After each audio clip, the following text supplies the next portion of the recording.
Oke. Assalamualaikum warahmatullahi wabarakatuh. Terima kasih Ulfi untuk introduction-nya. Nah, sekarang saya akan melanjutkan materi tadi yang udah dijelaskan oleh Kang Hafiz. Nah, Kang Hafiz itu tadi memberikan basic yang sangat komprehensif sekali, sangat lengkap dan sangat banyak improvisasinya, terutama di plugins yang luar biasa gitu ya, yang ada di QGIS yang bisa kita manfaatkan. Untuk sesi yang akan saya sampaikan ini nggak akan lama karena ini adalah sederhana aja. Jadi tujuan dari sesi ini adalah pengenalan lebih dalam tentang data raster itu sendiri gitu, karena memang banyak sekali manfaat dari data raster ini sendiri gitu. Jadi sebenarnya kan ada dua data itu adalah data raster sama data vektor. Nah, kita sekarang akan mencoba mengenal lebih dalam gitu tentang data raster. Nah, terus disclaimer juga, sebenarnya emang inti dari sesi ini adalah lebih ke mengenal rasternya. Jadi kayak misalkan ini ada beberapa study case yang nanti akan dijalankan. Adapun study case ini adalah study case yang sangat sederhana sekali dan sebenarnya tidak komprehensif juga, hanya contoh saja. Tujuannya untuk mengetahui bahwa raster bisa digunakan untuk seperti ini gitu. Jadi nanti saya akan jelaskan lagi lebih dalam kenapa sebenarnya ini bentuk sederhananya gitu, bukan bentuk expert atau bukan bentuk yang untuk standar profesionalnya seperti itu. Tapi lumayan untuk memahami lebih dalam tentang data raster itu sendiri. Nah, jadi perlu kita ketahui tadi seperti yang telah dijelaskan oleh Bang Hafiz di sesi pertama, bahwa data raster itu data yang disimpan dalam matrix cells gitu, atau kita biasa sebutnya pixel. Kalau misalkan kita punya gambar nih, kalau kita zoom terus kan itu terlihat kayak kotak-kotak kayak gitu. Nah, si kotak-kotak itu kan namanya pixel tuh. Nah, untuk data raster pada GIS sendiri, nah tiap pixel itu, tiap kotak-kotak itu bukan cuma beda warna aja gitu, bukan cuma bahwa tiap kotak tuh di sini ada warna-warna yang berbeda, bukan seperti itu. Seperti ini ada hijau tua, hijau gelap, tapi setiap warna-warna ini mengandung informasi tertentu gitu. Istilah content value or representing information gitu. Biasanya ada kalau misalkan peta ini sih ya gitu, bahwa mungkin kalau lihat peta zoom out-nya ini adalah seperti peta land use gitu ya. Ada zona yang lebih gelapnya, ada perairannya, di sini juga ada jalan, ada rumah seperti itu. Tapi bisa juga disetor data angka berupa temperatur, misalkan dan yang lainnya, nanti kita lihat lagi. Nah, ini adalah jenis-jenis aplikasi raster gitu ya. Raster itu biasanya yang umum ditemui oleh kita adalah di Digital Elevation Model atau DEM. Jadi warna-warna yang berbeda pada DEM ini menunjukkan nilai-nilai yang berbeda juga. Yang merah untuk biasanya kalau di DEM itu nilai yang tinggi, ke kuning itu makin berkurang elevasinya, dan yang hijau itu biasanya paling rendah. Tapi nanti bisa disetting lagi seperti yang tadi dilakukan oleh Bang Hafiz, tergantung selera kita memberikan warna apa pada penilaian terjadi. Cuma kalau kita pahami lagi lebih dalam, nah si data raster kotak-kotak yang di zoom in dari hal ini tuh menyetorkan sebuah angka-angka gitu, angka-angka nilai. Biasanya sih angka-angka nilai atau juga angka angka informasi tentang objek apakah itu gitu, objek apakah itu dari satelit itu. Nah, kalau objek apakah itu, dari warna kita bisa mengklasifikasikan atau mendefinisikan itu. Kayak biru adalah water, terus yang hijau-hijau ini adalah hutan, seperti hutan pinus, lalu yang warna aqua ini adalah rumputan dan sebagainya. Atau informasi yang menyimpan angka-angka itu seperti ini. Di sini ditunjukkan angka nomor 50 ini dia adalah elevasi yang tinggi gitu.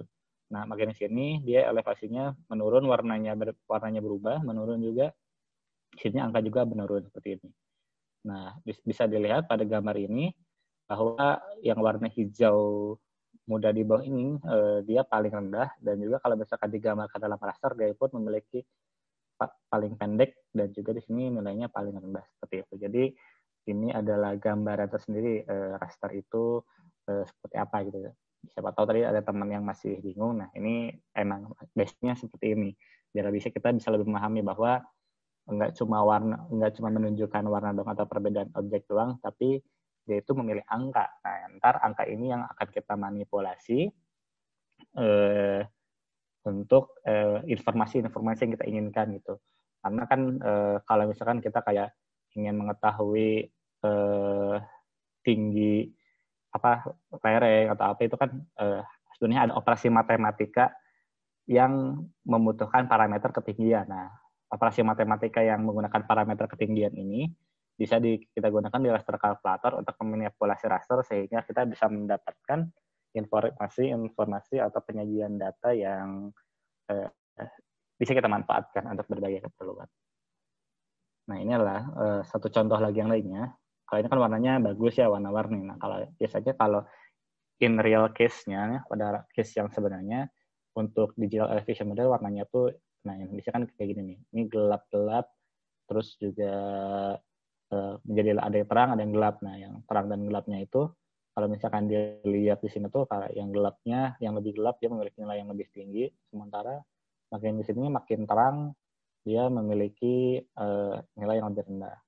Selain dengan memiliki nilai, data raster juga adalah memiliki koordinat gitu. Jadi kayak seperti kata Bang Haris bilang, ada nilai X, Y, dan Z-nya.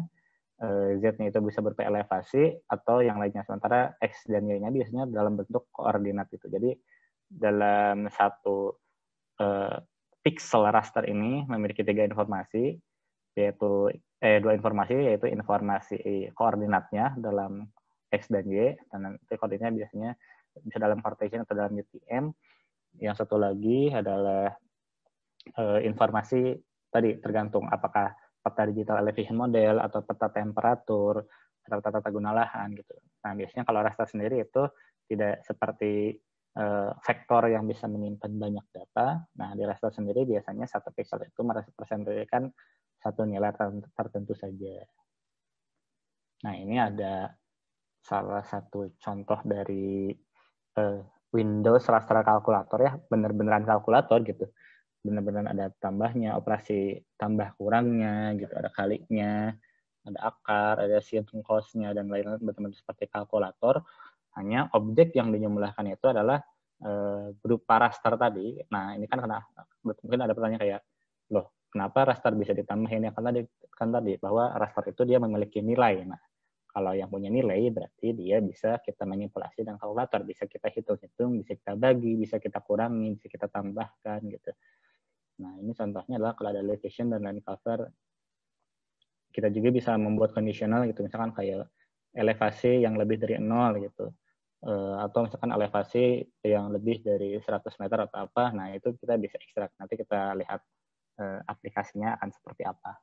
Nah, ini ada satu contohnya lagi, di sebelah kanan map algebra. Jadi kalau kita memiliki raster nih, rasternya itu berupa raster dari curah hujan atau precipitation nih di sini, dan juga losses.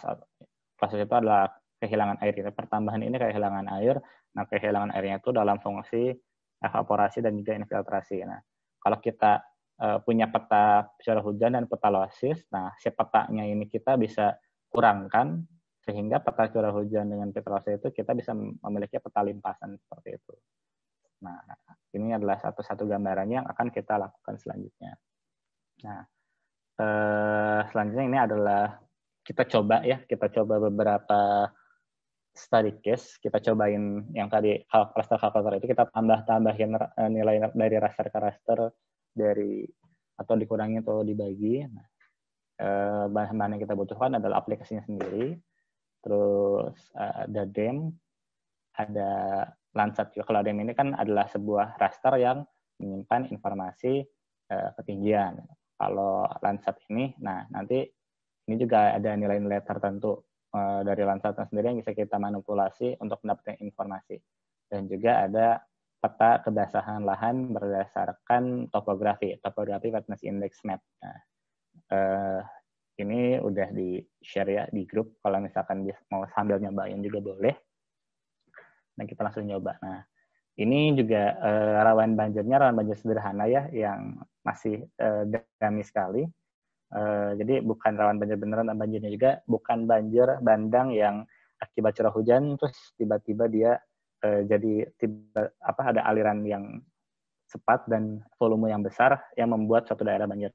Tapi lebih ke misalkan pinggir pantai ada kenaikan muka air laut seperti itu akibat pasang. Jadi biasanya ini rawan banjir yang terjadi banjir-banjir yang kenaikan mukanya secara uniform, kenaikan muka airnya secara uniform. Itu bukan banjir-banjir yang seperti banjir bandang atau yang lainnya. Nah, ini adalah kita banyaknya sih kalau di raster kalkulator itu banyaknya lebih ke bermain logika gitu ya, bagaimana kita bisa memanipulasi raster-raster itu mendapatkan informasi yang kita inginkan.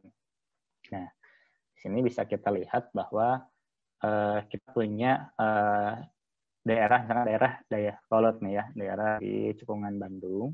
Di Bandung ada Dayakolot yang ternyata suka banjir. Kita kalau lihat Google Maps-nya juga gambarnya tuh gambar yang lagi banjir Dayakolot tuh. Nah, di gambar lagi banjir ini kita mencari informasi letak Dayakolot tuh di mana sih gitu. Nah, terus kan biasanya yang meluap itu adalah daerah-daerah yang dekat dengan sungai ini. Ini adalah wilayah Sungai Citarumnya itu sendiri. Nah, nanti kita pengen tahu nih, apabila Sungai Citarum itu ada di zona paling rendah di Cekungan Bandung, lalu kita sendiri ingin mengetahui apabila Sungai Citarum ini meluap beberapa meter gitu, ini ada kedalaman banjirnya sendiri untuk daerah Dayakolot itu bisa mencapai 2 meter gitu ya. Nah, daerah yang Dayakolot itu sekitar sini. Nah, di sini bisa hingga 2 meter. Nah, nanti bisa kita pahami logikanya bahwa apabila Sungai Citarum ini meluap akan mengenangi daerah Dayakolot sekitar sini setinggi 2 meter gitu ya, kalau misalkan penelitian dari 2013 gitu. Jadi emang raster kalkulator akan powerful apabila kita mencoba study case dari berbagai paper-paper yang ada, terus kita punya ide untuk mengaplikasinya pada GIS. Nah, sekarang kita coba dulu aplikasinya ke QGIS kita.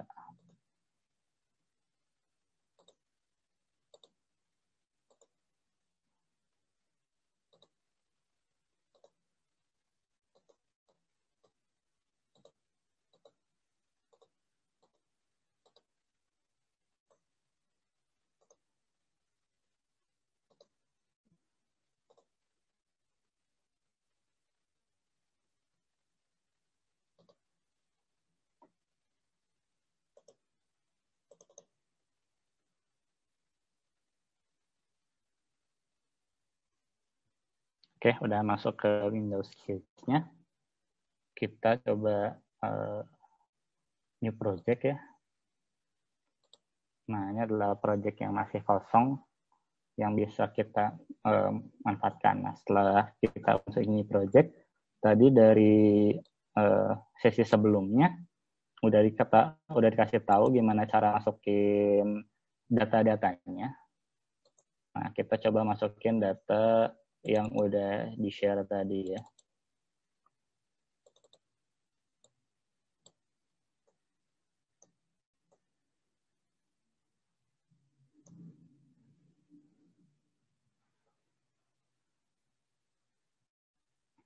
Oke, kita udah punya 4 data yang dimasukin. Ini adalah digital elevation modelnya. Lalu ada Landsat Band 5 dan 4 yang akan kita gunakan, dan juga ada kebasahan lahan berdasarkan topografi versus indeks. Nah, sekarang dari peta DEM ini baru DEM-nya doang. Kita kan belum kelihatan ya, kalau tadi kita bisa ngelihat peta sungai. Maka dari itu kita coba download dulu data sungainya seperti yang tadi sudah diajarkan di sesi 1 dengan menggunakan Quick Open Map.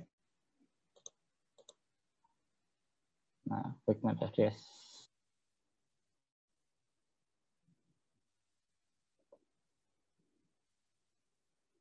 Dari OSM. Nah, Nah, ini pertama kita peta Sungai Bandungnya dulu.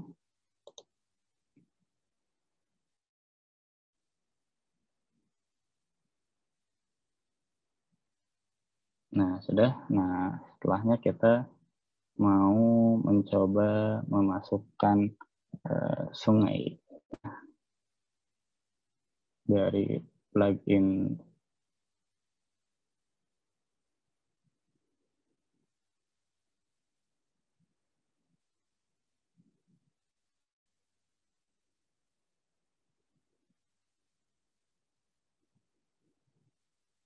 Oke, sebentar.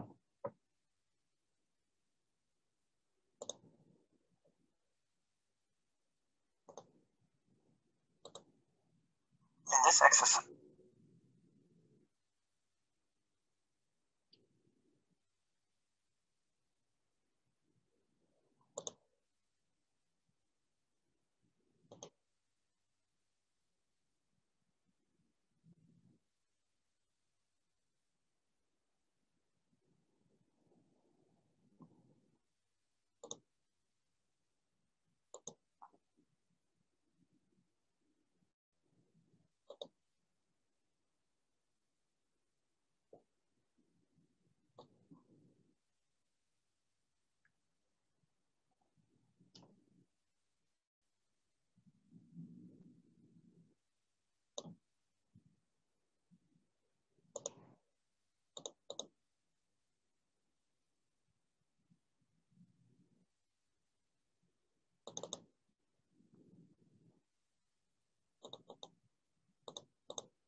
Oke, jadi tadi saya sempat download dulu. Nah, ini adalah sungai yang udah terdownload dan sungai yang berada di Cekungan Bandung sendiri. Nah, selanjutnya kita ingin mengetahui lokasi dari tadi bahwa ada genangan 2 meter di sekitar Dayakolot. Nah, bisa kita buka dulu layarnya dan kita perjelas sungainya dengan cara ini warnanya perjelas, lalu ukurannya juga kita besarkan. Nah, ini ada yang jelas sendiri ya. Nah, bahwa ini daerah Dayakolot itu adalah daerah di sebelah sini yang mengalami genangan banjir setinggi 2 meter itu sendiri. Nah, lalu kita perlu memahami bahwa di Dayakolot itu sendiri sebenarnya elevasinya berapa sih gitu sampai dia mengalami banjir. Nah, kita bisa menggunakan toolbar informasi di sini untuk mengetahui nilai di sini.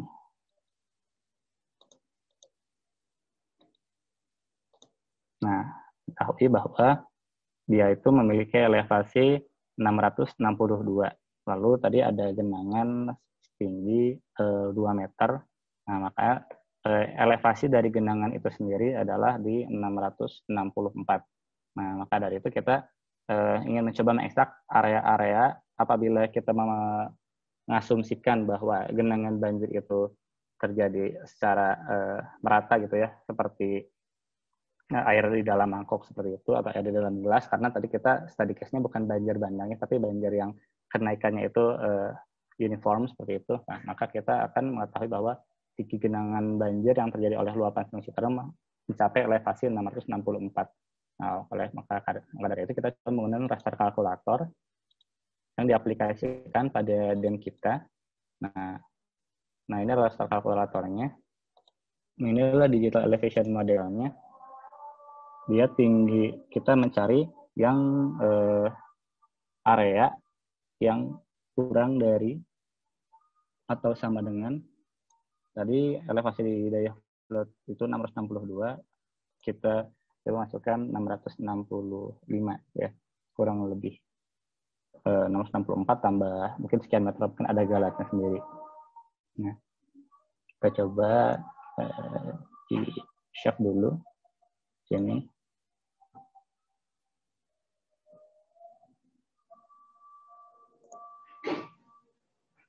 Nah, ini adalah elevasi 606. Kita akan mengekstrak wilayah-wilayah yang memiliki elevasi kurang dari atau sama dengan 665. Seperti itu. Kita coba di OK. Nah, ini adalah daerah yang memiliki elevasi kurang dari 665. Nah, agar bisa kita kita sudah memiliki areanya nih. Nah, sekarang kita memanfaatkan ini untuk disajikan. Nah, kalau disajikan kan enaknya kita mengoverlay informasi elevasi ini ke peta yang bisa lebih mudah dipahami oleh users. Maka dari itu, kita manipulasi warnanya. Nah, ini ada unique palette di classify. Nah, di warna yang 0 kita bikin transparan agar tidak terlihat. Nah, sementara yang bernilai 1 yang merupakan area di bawah 665 itu sendiri yang tadi diekstrak, kita beri dia warna biru karena kita anggap dia genangan. Nah, oke. Nah, kita udah punya wilayah-wilayah yang elevasi 665 yang kita asumsikan bahwa meluapnya Sungai Citarum itu hingga elevasi 665. Nah, lalu kita coba dimatikan ininya, DM-nya. Nah, itu jadi kalau misalkan kita melihat di sini sendiri bahwa ini adalah daya kolot dan memang itu di bawah elevasi 665 dan tergenang banjir. Nah, ini kan sederhana ya, maksudnya tujuannya adalah untuk memahami basic dari raster kalkulator itu sendiri. Nah, untuk untuk yang lebih profesional lagi dan lebih akuratnya lagi, nah nanti ada metode-metode lain yang bisa digunakan seperti flow direction atau flow accumulation dan lainnya, dan juga perlu dikalibrasi danya sendiri karena apabila kita melihat gitu ya, dan yang kita gunakan ini tidak terlalu presisi juga gitu. Bisa dilihat misalkan untuk wilayah daya kolot itu sendiri di sini. Nah,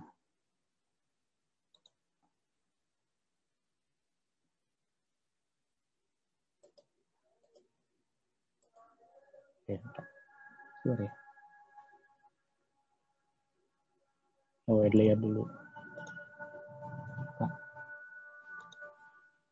Coba masukkan layer. Coba. Nah, ini. Bentuk dari DM kita cukup aneh ya untuk daerah yang harusnya ini sungai, tapi ternyata titik terendahnya itu agak bergeser seperti itu. Nah, jadi biasanya untuk peta-peta rawan banjir itu sendiri sangat tergantung pada resolusi dan kualitas DEM yang kita miliki. Kalau kita memiliki DEM yang sangat akurat, nah kita bisa memprediksi daerah genangan yang lebih baik seperti itu. Ini cuma dummy-nya aja, mungkin ntar kalau kita ada waktu lagi kita akan coba mempelajari pemodelan genangan banjir dengan resolusi DEM yang lebih baik seperti itu sendiri. Oke, ini adalah case pertama yang dicoba untuk genangan. Ya, ini untuk dummy-nya aja ya.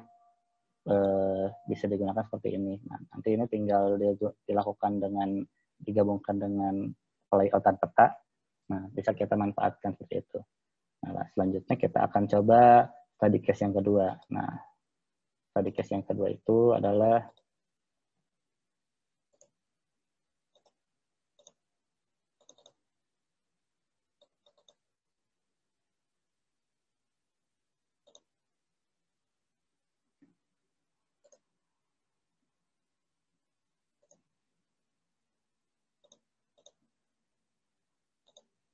peta tutupan lahan. Nah, jadi ada sebuah metode yang bisa dilakukan oleh JS itu adalah untuk mengetahui peta tutupan lahan, peta lulupan lahan. Nah, di sini ada sebuah metode tutupan lahan sederhana.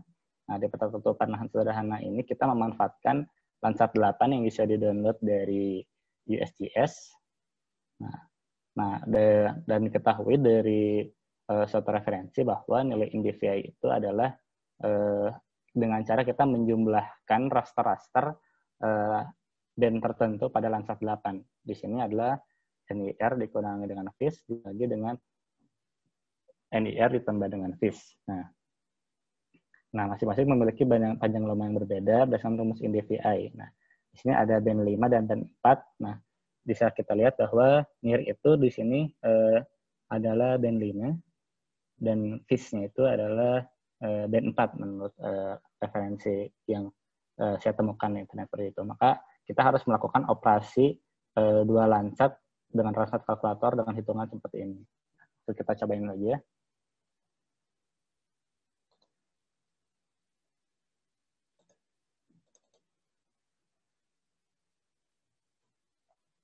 Nah, ini adalah kita udah punya band-nya. Band 5 dan band 4-nya sendiri. Nah, ini adalah yang di-download dari SGS dan kita coba klip sesuai dengan ukuran daerah penelitian kita. Nah, kita udah punya band 5, band 4. Nah, kita akan mencoba melakukan operasi yang tadi ada di slide ya. Band 5 dikurangi band 4 dibagi band 5 ditambah band 4 untuk mengetahui INDVI adalah metode tutupan lahan. Seperti itu.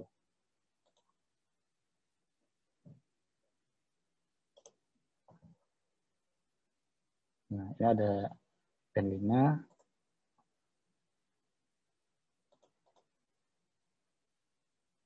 Band 5 dikurangi band 4 dibagi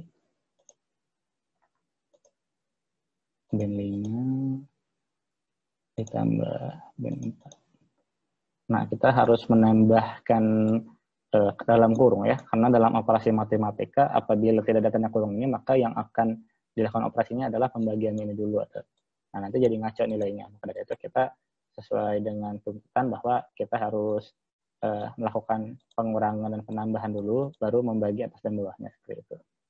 Nah, setelah perhitungan sudah dilakukan di bagian level kalkulator, nah kita akan mencoba membuat output layernya.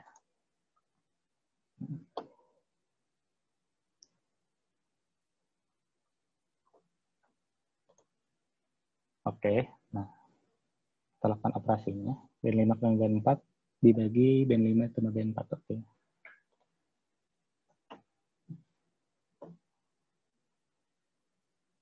Nah, tunggu dulu perhitungannya.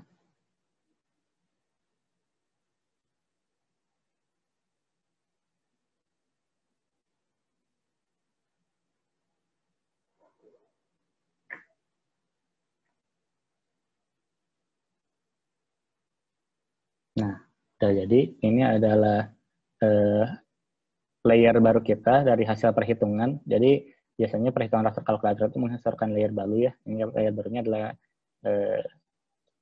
namanya NDVI coba. Lalu karena kita udah memiliki informasi ini, kita coba manipulasi simbologinya agar kita mendapatkan informasi yang kita inginkan. Nah, kita berubah jadi single blend pseudocolor. Kita bikin green seperti ini. Atau bisa juga kita bikin palette index. Nah, tapi ini terlalu simple. Kita coba yang single blend pseudocolor aja. Nah, ini kita bisa klasifikasikan gitu ya ininya. Tutupan lahannya dia, kalau kita melihat nilainya, semakin nilainya tinggi, berarti dia menandakan tutupan lahannya yang lebih lebih lebat seperti itu. Sementara untuk daerah perkotaan dia memiliki tutupan lahan yang nilainya kecil itu atau tidak terlalu lebat. Atau bisa kita lihat sendiri di sini zona-zona paling gelap biasanya ya terlihat di daerah pegunungan seperti itu. Dan juga kita bisa mencoba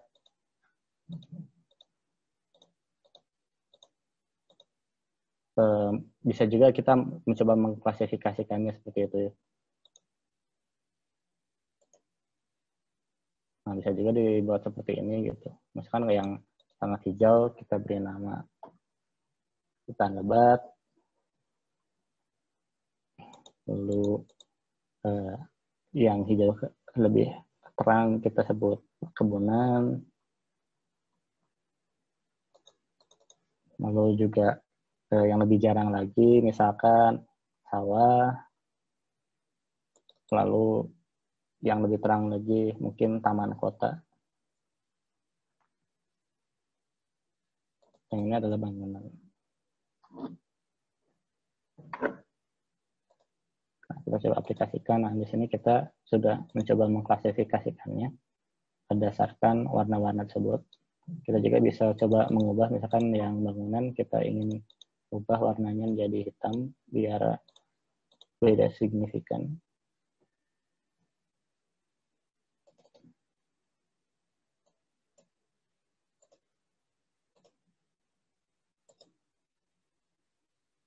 Oh, bukan ternyata.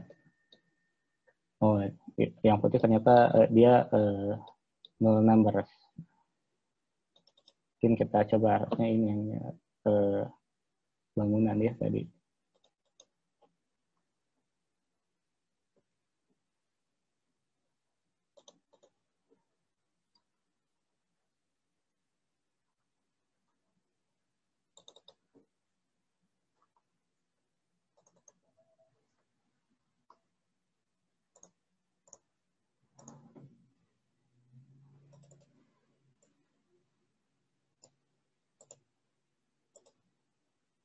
Nah, ini bisa jadi seperti ini sendiri.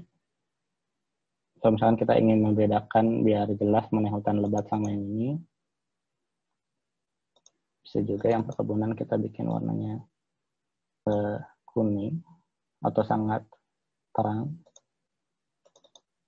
Hutan lebat bisa dibikin lebih gelap. Lalu yang taman kita kasih warna kuning misalkan. Nah, pokoknya itu bisa kita atur-atur sendiri seperti apa ininya. Nah, ini biasanya kita perlu kalibrasi sendiri warnanya dengan peta Google Maps sendiri seperti itu ya. Bisa kita coba di wilayah Google Maps.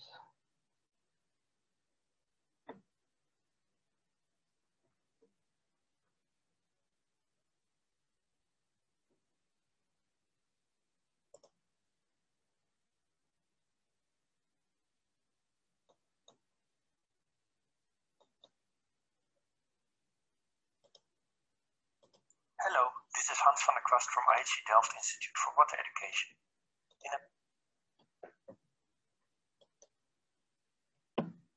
Nah, itu bisa dari XYZ ini sendiri.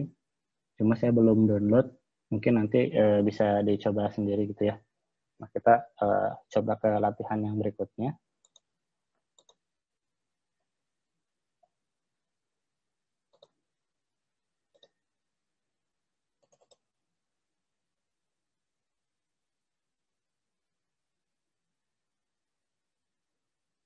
Oke, latihan berikutnya adalah kita mencoba peta rawan longsor sederhana. Nah, ini adalah study case yang diambil dari paper Anbalagan tahun 1992, di mana dia memberikan kriteria-kriteria tertentu kepada longsoran gitu. Daerah-daerah yang rawan longsor itu ada beberapa faktor yang mempengaruhi seperti litologi, struktur kemiringan lereng, relief relatif, kebasahan lahan, dan tutupan lahan. Dan masing-masing dari parameter itu sendiri yang berkontribusi kepada daerah rawan longsor itu memiliki bobot-bobot tertentu seperti itu. Nah, bobot-bobot seperti ini bisa juga kita dia memiliki nilai-nilai tertentu gitu ya. Jadi pertama tiap klasifikasi ini dia punya bobot juga, dan juga dari tiap bobot punya nilai gitu. Untuk daerah-daerah yang slope-nya makin tinggi dia nilainya makin besar gitu. Lebih berkontribusi ke nilai longsorannya. Sementara untuk land use dia semakin botak, barren land dia semakin tinggi, semakin tinggi juga. Nah, kalau ini tadi ketutupan lahan gitu. Jadi maksudnya tutupan lahannya semakin kecil, dia nilai kontribusinya makin mudah longsor. Lalu adalah kondisi air tanahnya di mana yang lebih basah, yang lebih air tanahnya dangkal, dia lebih berpotensi untuk longsor. Nah, di sini ada rumus di mana slope itu dikalikan 0,36 gitu, karena di sini bobotnya 0,36. Nah, perlu diketahui biasanya perhitungan seperti ini dilakukan dengan cara metode AHP dan weighted overlay. Cuma kita akan coba di sini apakah dengan raster kalkulator cukup atau bisa, atau seperti apa hasilnya. Nah, ini juga masih dummy juga, cuma pemahaman bagaimana memanfaatkan raster kalkulator, bukan benar-benar untuk rawan longsor yang sesungguhnya. Nah, bisa kita lihat bahwa nilai slope dia makin tinggi, maka dia akan makin rawan longsor. Maka dari itu, nilainya positif. Sementara NDVI tadi, kalau kita lihat nilainya semakin tinggi, dia tutupan lahan semakin lebat. Gitu. Sementara semakin kecil, dia nilai tutupan lahannya semakin botak. Nah, berarti berbanding terbalik antara NDVI dengan kerawanan longsor. Maka itu NDVI di sini coba kita kasih nilai negatif. Lalu yang kebasahan lahan, dari sini diketahui bahwa dia semakin flowing, gitu, semakin basah, dia nilai itu semakin rawan longsor. Maka itu wetness index dia semakin tinggi, dia akan semakin mudah mengalami longsoran. Kita coba masukkan nilai rumusan ini yang kita coba buat ke raster kalkulator untuk membuat peta rawan longsor sederhana seperti itu.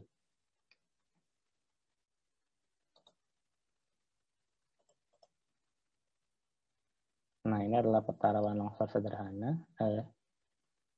Yang kita butuhkan adalah tadi NDVI-nya kita udah punya.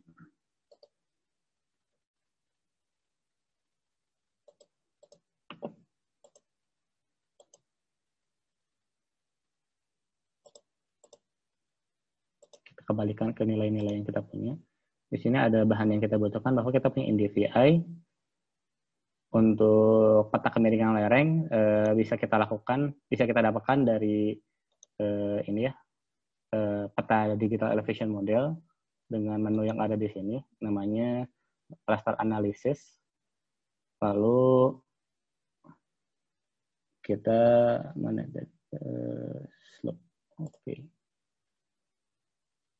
Nah, ini DM-nya kita masukkan dalam derajat.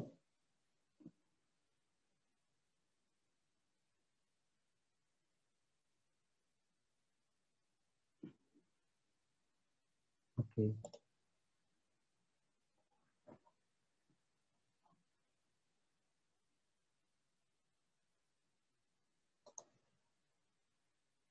Nah, ini kita udah punya peta kemiringan lereng, slope, yang tadi dihasilkan dari raster analysis. Nah, kita punya ini nilai slope, kita memiliki NDVI, dan juga kita memiliki ini kebasahan lahan melalui topografi wetness index. Nah, untuk membuat peta kebasahan lahan ini ada tutorialnya di YouTube, nanti bisa cari sendiri. Nah, kita coba berhitung. Nah, sebelum kita melakukan perhitungan tadi, karena di sini nilai maksimumnya beda-beda, ada yang kalau slope itu 53, sementara untuk NDVI itu nilainya 1, lalu untuk indeks itu nilainya 14. Pertama kita seragamkan dulu nilai mereka sebelum kita kasih bobot masing-masing mereka. Kita kasih rubah dulu, misalkan ini slope-nya kita samakan semuanya, maksimalnya di katakanlah 10, seperti itu. Kita melakukan raster kalkulator untuk slope-nya dulu. Slope kita coba bagi dengan nilai maksimalnya itu 53,1777. Lalu kita kalikan, biar nilainya 1, lalu kita kali dulu. Kita kalikan 10. Kita kasih nama sini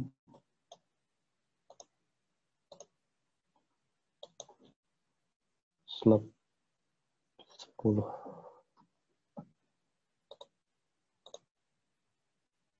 Oke, kita coba. Kita rubah nilainya. Oke, kita punya nilai slope yang seperti tadi, cuma nilai maksimalnya dia di 10. Nah, selanjutnya kita coba NDVI kita menjadi nilai maksimalnya 10 agar nilainya seragam dulu. NDVI, karena nilainya 1, dia kita langsung coba kali 10 saja.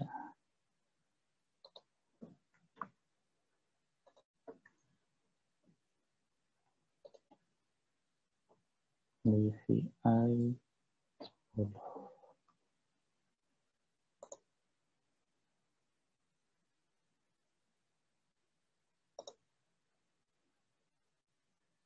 Oke, jadi NDVI kita udah punya NDVI yang maksimalnya 10. Lalu wetness index juga kita rubah menjadi nilai yang maksimal 10.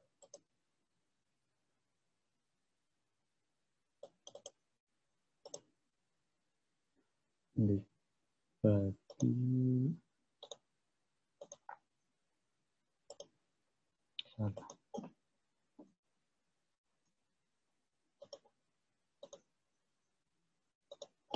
14,3766 lalu dikali 10.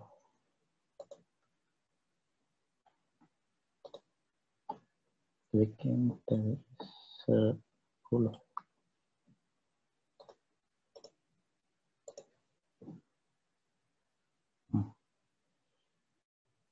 Kita udah memiliki semua nilai maksimalnya sama seperti ini. Nah, lalu kita coba gunakan raster kalkulator yang tadi. Nah, bahwa nilai dari zona yang rawan longsor itu adalah fungsi dari pertama slope yang dikalikan bobot 0,36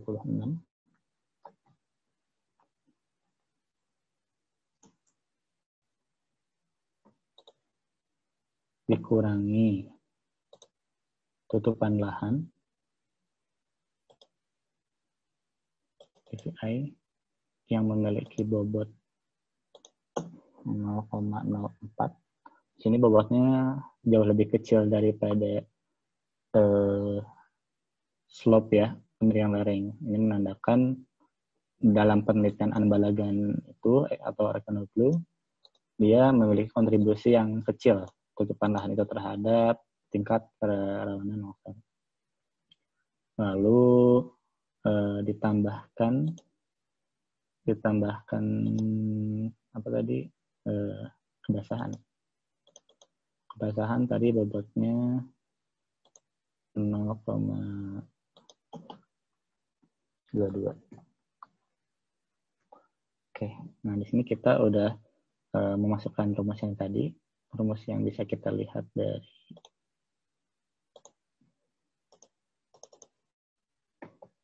ini rumusnya ini. Rumus yang diramu dari papernya Anbalagan. Nah, kita ini coba aja ya, emang harusnya menggunakan metode AHP, tapi kita coba menggunakan kalkulator. Nah, lalu kita buat peta barunya. Kita kasih nama rawan longsor.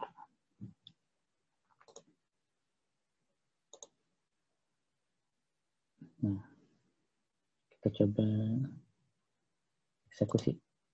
Nah, ini adalah peta rawan longsornya. Kita buat propertinya, ganti agar mudah terlihat.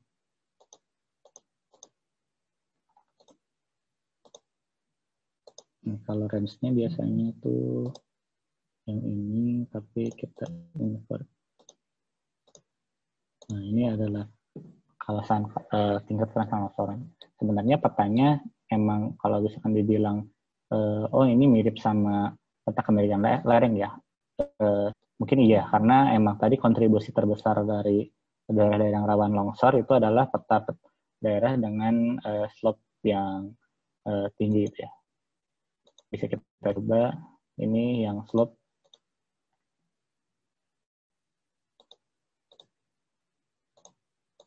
Yang bisa kita bandingkan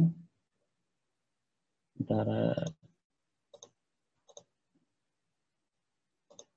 rawan longsor dengan slope. Nah, ini slope, ini rawan longsor. Nah, bedanya adalah selain dari wilayah-wilayah dengan kemiringan lereng yang tinggi, yang lainnya lebih tinggi, yang lebih rawan longsor, juga kita memperhitungkan tadi dari kebasahan lahan.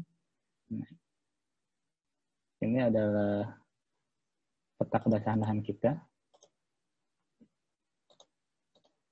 Kita kasih warna biru.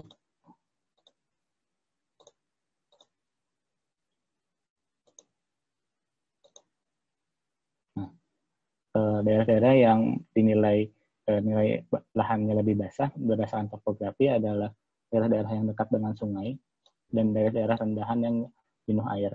Apabila kita melakukan eksplorasi hidrogeologi, kita pun dapat memahami bahwa daerah-daerah yang dekat dengan sungai itu adalah daerah-daerah dengan muka air tanah yang mendangkal gitu, karena itu nyambung sama base flow-nya, yaitu sungai. Sementara di daerah Cukandang Gunung sendiri ini adalah yang harusnya sih biasanya muka air tanahnya rendah, cuma akibat terjadi pemompaan di sekitar Cekungan Bandung, kondisi yang sekarang muka air tanahnya lebih dalam. Cuma untuk kondisi natural sebelum terjadi pemompaan antropogenik, nah sebenarnya dia kondisi muka tanahnya seperti ini. Jadi dia mengcombine antara daerah-daerah yang memiliki slope tinggi dikombin dengan daerah-daerah yang memiliki kondisi muka tanahnya jenuh. Maka dari itu daerah-daerah yang dekat-dekat sungai dianggap rawan longsor juga gitu, memiliki nilai yang tinggi pada kerawanan longsor. Nah, di sini memang banyak kesalahan yang perlu dikoreksi sesuai dengan yang tidak sesuai dengan teori, karena kita hanya ngambil sederhana contoh saja dari data yang kita punya, sementara di sini ada beberapa data lain seharusnya yang ditampilkan. Namun karena kita cuma punya keterbatasan data yang kita miliki, hasilnya juga terbatas gitu banyak biasanya. Harusnya kita memperhitungkan ada litologi juga, ada struktur geologinya seperti itu. Nah, hanya di sini kita hanya menggunakan 3 data kemiringan lereng, kebasahan lahan, sama tutupan lahan saja, sehingga hasilnya juga masih ada biasnya seperti itu. Nah, di sini kita pahami pada saat kita mau menambahkan kriterianya adalah sumbangsi dari kriteria slope dan juga kriteria kebasahan lahan yang tadi memiliki bobot cukup tinggi, yaitu 0,3 dan sama 0,22. Sementara untuk tutupan lahan sendiri tidak terlalu berkontribusi besar, karena tadi bisa kita lihat bobotnya hanya 0,04 seperti itu. Nah, kita lanjutkan ke study case yang berikutnya.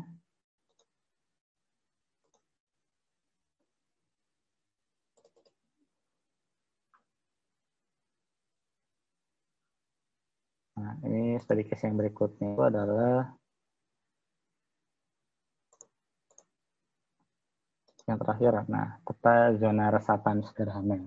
Nah, di peta zona resapan sederhana ini, seperti layaknya tadi peta yang rawan longsor, faktor-faktor yang membuat satu wilayah itu menjadi peta zona resapan itu juga ada beberapa hal. Bisa kita lihat dari tabel bahwa ada bobot nilai tertentu yang menentukan seberapa besar faktor tersebut mempengaruhi suatu wilayah kepada daerah resapan seperti itu ya. Kita bisa melihat bahwa faktor nomor 1 sebenarnya adalah jenis tanah, cuma kita nggak punya peta jenis tanahnya. Lalu yang keduanya adalah penggunaan lahan memiliki nilai bobot 4, terus kemiringan lereng memiliki nilai bobot 3.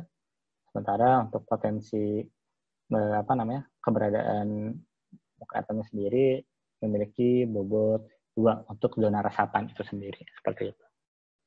Nah, bisa kita lihat bahwa untuk hutan yang lebih lebat, dia memiliki nilai yang lebih tinggi gitu daripada daerah yang jarang pemukiman atau pekarangan seperti itu, terhadap kontribusinya terhadap penentuan bahwa tempat itu menjadi tempat zona resapan yang baik atau tidak. Lalu selanjutnya, kemiringan lereng juga semakin dia curam, maka air itu tidak sempat waktu untuk menyerap, sehingga dia lebih kecil kemungkinannya untuk menyerap untuk daerah yang curam. Sementara daerah yang landai, di mana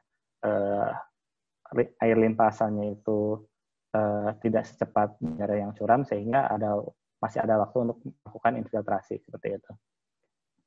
Di daerah air tanah juga, untuk air tanah yang jenuh, dia cenderung lebih sulit meresap daripada daerah-daerah dengan air tanah yang dalam gitu. Maka dari itu kita melihat bahwa tutupan lahan berkorelasi positif dengan faktor yang mengikuti nilai zona resapan, lalu kemiringan lereng berbanding terbalik gitu, karena tadi semakin curam semakin rendah nilai resapannya, dan juga kejenuhan lahan juga, dia semakin jenuh semakin sulit untuk meresap. Maka dari itu nilai untuk flatness index sama slopnya masuk nilai negatif gitu, dibanding yang DVI ini memberikan kontribusi positif. Lalu kita melakukan perhitungan lagi seperti peta kemiringan kerawanan longsor tadi.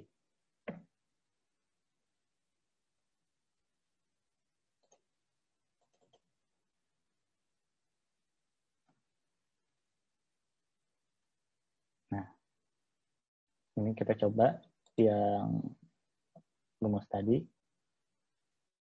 dengan dasar kalkulator.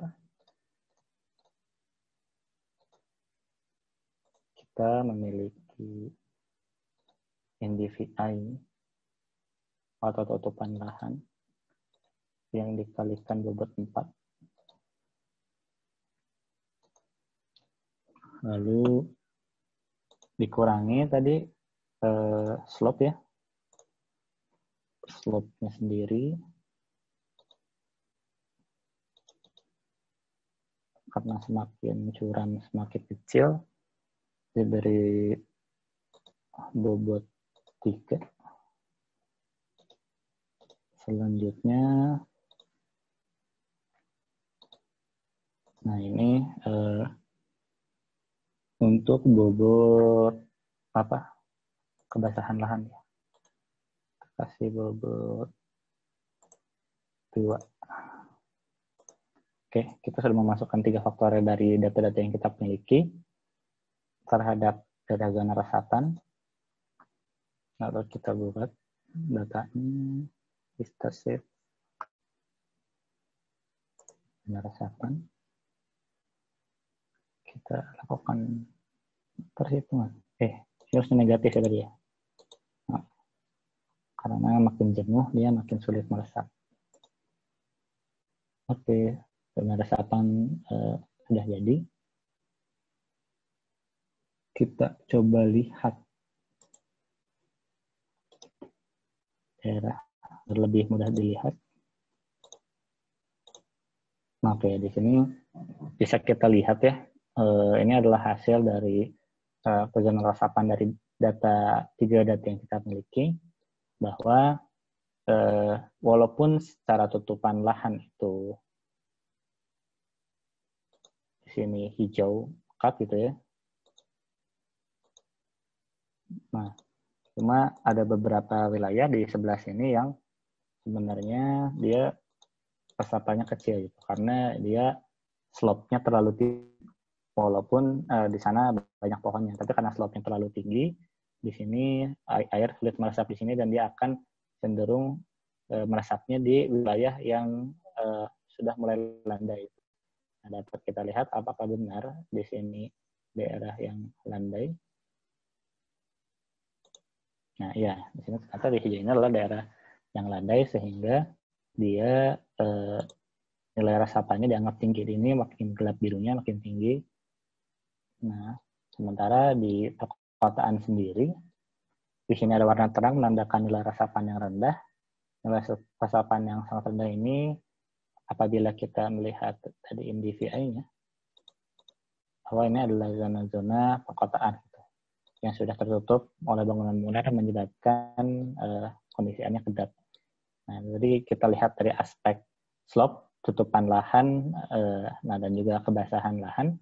kita bisa lihat untuk daerah-daerah yang sepanjang sungai yang emang udah ada airnya sehingga dia kedap untuk menyerap, dia memiliki warna yang sangat terang juga. Kita lihat di sini ada seperti bentuk jaring-jaring sungai. Nah, ini adalah air tidak akan besar di sini karena ini adalah base flow di mana air tanahnya sudah cukup jenuh. Sehingga dia akan cenderung menjadi limpasan seperti itu. Nah, ini adalah beberapa contoh yang kita gunakan untuk penggunaan raster kalkulator. Memang ini tidak untuk diaplikasikan di proyek-proyek profesional. Ini hanya adalah bahan belajar kita sendiri bagaimana kita menggunakan raster kalkulator untuk mencari data-data yang kita butuhkan seperti itu. Nah, mungkin untuk mencantik dan memberikan legendanya tadi udah dikasih tahu caranya. Cuma basically untuk raster kalkulator itu sendiri pemanfaatannya bisa buat macam-macam gitu ya. Tadi dimulai dari kalau kita ingin mencari peta genangan banjir sampai zona resapan seperti ini. Dan kita tinggal memanipulasi informasinya sesuai dengan yang kita inginkan melalui legenda-legendanya. Kita memiliki nilainya dan kita coba klasifikasikan sendiri melalui pengetahuan kita gitu ya, teori-teori pengetahuan kita itu. Di mana di sini kok nilainya tinggi ya. Ternyata tadi dia memiliki hutan yang lebat dan juga lereng yang landai seperti itu. Dan juga dia jauh dari daerah-daerah yang jenuh air seperti itu. Nah, mungkin sekian yang bisa saya share. Di sini juga saya masih belajar mengenai QGIS ini. Mungkin di sesi berikutnya kita bisa sharing lagi materi-materi atau bahasan-bahasan menarik mengenai QGIS untuk pemanfaatan. Gitu. Mungkin di sini teman-teman juga ada yang mau sharing tentang pernah menggunakan raster kalkulator untuk apa, itu dipersilahkan seperti itu. Oke, mungkin cukup segitu.